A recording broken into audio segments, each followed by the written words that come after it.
campur adukan terkait donasi, terkait yayasan dan lain-lain, karena kasihan kalau urusan yayasan dan personal saya nanti juga digabung itu nggak fair. Untuk penggantinya sendiri gimana teh? Masih dari saudara atau seperti apa? Tanya yayasan ya, karena Mas ini sekarang yang sendirian mungkin dia mencabut laporan itu karena alasan kasihan dari tadi sendiri karena kasihan. Apa yang harus dikasihan? Oh gitu, harusnya kalau kasihan dari awal ya, dia tidak menjatuhkan harga diri saya sebagai seorang perempuan itu pertama atas tuduhan dan fitnah-fitnah, karena harus digarisbawahi dia juga punya anak, saya pun punya anak, seperti itu. Itu yang pertama. Poin kedua, dari kemarin juga mulai rame saya ada viral terkait saya nangis ya di media sosial, itu bukan terkait penyerangan dari AL ya saya atau dari RD, itu sama sekali nggak ada urusannya sama mereka. Jadi saya pun punya masalah pribadi dan personal dan tidak ada urusannya sama mereka. Ikutin proses hukumnya yang sedang berjalan sekarang. Agus sendiri kan bilang mengatakan uangnya dikembalikan. Teteh mundur tuh bilang katanya menarikan. Oh, saya nggak melarikan diri, saya masih ada di sini. Saya nggak keluar negeri, saya nggak kemana-mana. Kemarin kita juga ada membuktikan di podcastnya Bang Deddy Sumargo ya, itu buktinya kita buka per bulan September, Oktober, November, Desember, uangnya masih utuh, nggak bergerak satu perak. Kita serahkan lagi ke yayasan seperti apa, terus ke Bang Deddy seperti apa, ke PH Donatur juga seperti apa. Itu kan juga ucap ya. Bisa bilang kalau teteh nantinya akan berstatus tahanan rumah. Tahanan rumah, kata sih. Kata Mas Agus sendiri bilangnya seperti itu. Oh, diketawain aja. Makanya sampai Dijogetin, Bu. ke Mas Geri juga kan bisa dibilang katanya Mas Geri ini siapa gitu. Baru bahas-bahas semester kuliah seperti itu lah mungkin gimana. Sampai menurut Mas Geri sendiri kalau sendiri masih. Kalau itu nggak perlu ditanggapi ya, karena kalau mau nanya ke aku kan bingung jawabnya apa. Boleh tanya sama Mas Gerinya langsung seperti itu. Bisa dituduhkan katanya ngaku-ngaku dia. Dibuktikan aja dan tanya langsung sama beliau. Butuh waktu berapa lama sih Anda final memutuskan untuk mundur dari yayasan ini? Karena kan yang sudah tahu memang teteh kan concern banget di yayasan ini, dan mungkin dampaknya ke keluarganya mungkin ada yang menahan teteh atau seperti apa? Mungkin pada saat saya mulai melaporkan AL, terus saya mau fokus karena nggak bisa seimbang ya, nggak bisa balance. Jadi saya pikirkan untuk ini nggak bisa seperti ini, saya harus fokus terhadap satu. Jadi saya pilih untuk menyelesaikan case saya dan saya mundur dari yayasan. Pertanggal 2 kemarin jadi surat sudah dirinya tanggal 26 betul. Tapi di akte notaris sudah diurus. Mungkin yang perlu diberi pemahaman juga ke masyarakat soal rekening pribadi dan rekening yayasan itu kan berbeda. Betul. Maksudnya selama ini kan selalu uangnya di Novi, padahal kan uangnya mungkin di yayasan. Yayasan betul. Cara mekanisme penarikan penggunaan itu kan beda gitu. Betul. Boleh dijelaskan soal karena perbedaan uang di Novi dengan uang di yayasan Novi itu berbeda.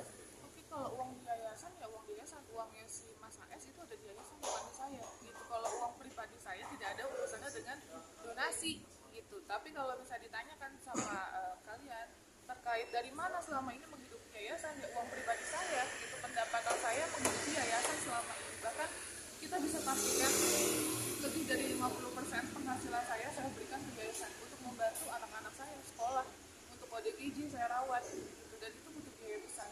Selama ini saya independen seperti itu. mungkin gimana sih caranya untuk kamu sendiri bisa mendapatkan dana donasi? Mungkin ada syarat-syarat yang harus dipenuhi dari kamu sendiri.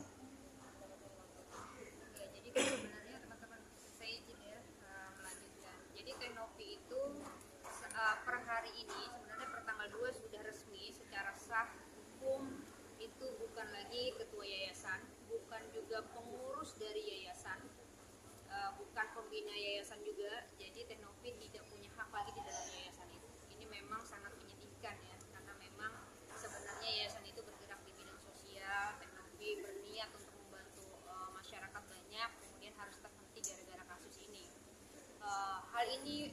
didasari oleh banyaknya kemudian permasalahan-permasalahan yang diciptakan menuju ke arah yayasan, sehingga kemudian yayasan itu tidak lagi mampu bergerak sebagaimana mestinya gitu sebelumnya. Makanya kemudian Tenopi memisahkan diri dari yayasan. Per tanggal 26 Tenopi membuat surat pengunduran diri, kemudian dirapatkan di dalam pengurus yayasan, dan sudah diaktekan per tanggal 2 Januari 2025. Jadi sudah resmi Tenopi bukan lagi bagian dari yayasan. Itu yang pertama. Tenopi juga bisa membuktikan bahwa uang yang kemudian disengketakan sampai hari ini itu masih utuh. Teman-teman bisa lihat ya, ini uangnya masih utuh di yayasan. Saya kasih tunjuk Yayasan Rumah Peduli Kemanusiaan. Ya, teman-teman, silakan. Dibacain aja Teh.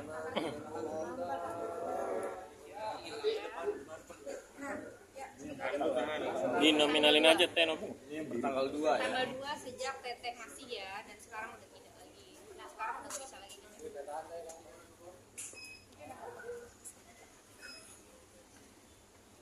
Uangnya masih utuh. Jadi Dari awal ya Mbak, dari awal sampai per tanggal 2 kemarin itu uangnya masih ada di yayasan dan nominalnya masih sama. Berapa nominal Teh? Baca. sebenarnya nominal uangnya Agus kan 1,2 ya, uang donasi yang kemudian diperuntukkan untuk berobat Agus itu 1,2 sekian. Ada uang yayasan yang kemudian menjadi 1,3 sekian. Jadi cuma Sudah terpakai uang pengobatan. Tapi nanti ke depan Tenopi tetap akan membantu nggak kan? Selama ini juga banyak pembantu dari uang pribadi gitu. Walaupun nanti nggak jadi pengurus, tetap akan membantu secara pribadi. Pastilah ya, pasti akan tetap membantu.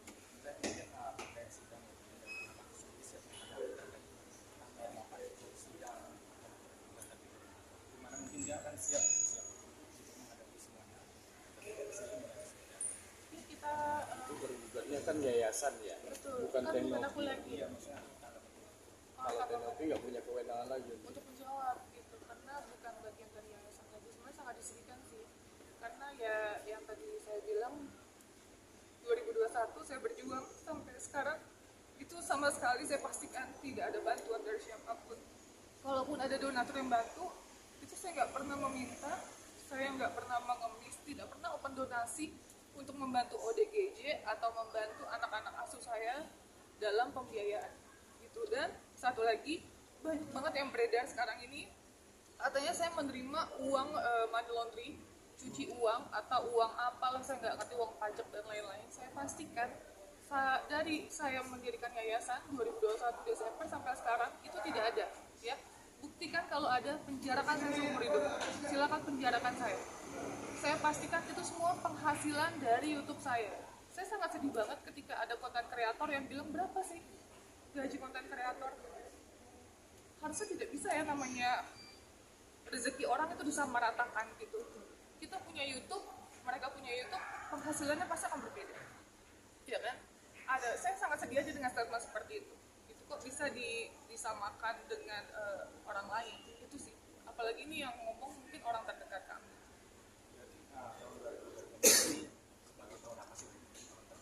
Wah, tahun terberat banget, capek beneran.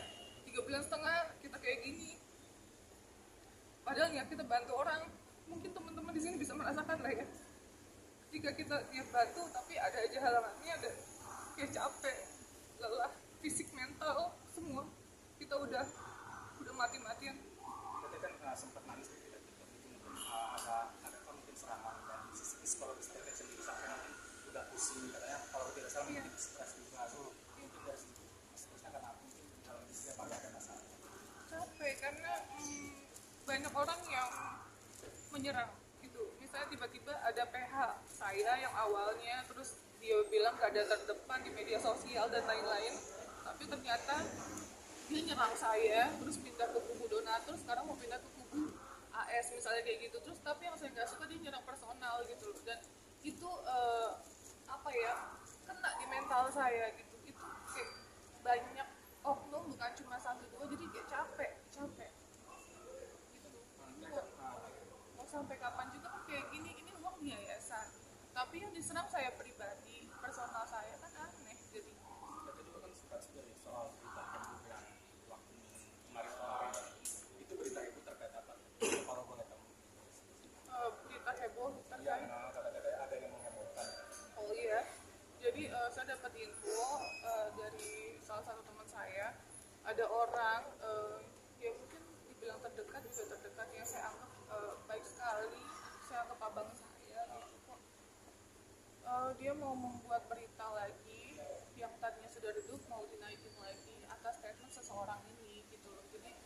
digoreng lagi, mau diramein atas apa sih, apa lagi gitu loh. Saya mau diserang seperti apa lagi, kan capek juga. Harusnya kita fokus penyelesaian, bukan malah fokusin nyerang personal saya gitu. Kasihan kan maksudnya, kalau sayanya gak usah dipikir, tapi kasihan lah anak-anak saya gitu. Kasihan, saya juga punya keluarga, sama kayak kalian kan punya keluarga juga. Lelah lah kita kayak gini. Udah fokus aja urusan donasi, udah fokus aja gitu. Kayak pengacara-pengacara yang lain nyerang ini nyerang itu, ya fokus donasi aja. Seperti itu sih. Nah, terkait juga penyebaran ramai percakapan kan mungkin ramai. Itu ada sendiri menganggapnya yang pertama kali mungkin ada sudah sendiri siapa yang menyebarkan. Saya nggak tahu kalau siapa yang nyebarin, karena saya tahu pun itu kondisinya saya udah malam, terus tiba-tiba ramai 2:30 subuh. Aku langsung hubungin Mbak Disna, Mbak ini gimana gitu. Aku shock banget, itu sempat gemetar ya Mbak, kok tiba-tiba kayak gini gitu. Terus netizen udah banyak yang nge-tag aku, beritanya sudah ramai. Ya jadi bingung seperti apa gitu. Mungkin di 2025 ini ada rencana apa sih nantinya mungkin ke depannya? Ada rencana apa? Enggak, belum ada pikiran sih. Ada rencana apa? Yang pasti sih Pengen menyelesaikan masalahnya. hanya mau menyelesaikan masalah ini, terus fokus sama hidupku. Mungkin 3 bulan ini udah banyak yang aku sita, udah banyak yang tertinggal, jadi aku pengen perbaiki yang tertinggal sih, itu aja. Ada yang lain? Jadi kan sibuk jualan di TikTok. Iya. Mungkin seperti apa nih mungkin teknik ini apa Itu bagian dari usaha saya mencari uang, ya, mencari rezeki. Jadi supaya dibilang nanti bukan apa ani-ani ya,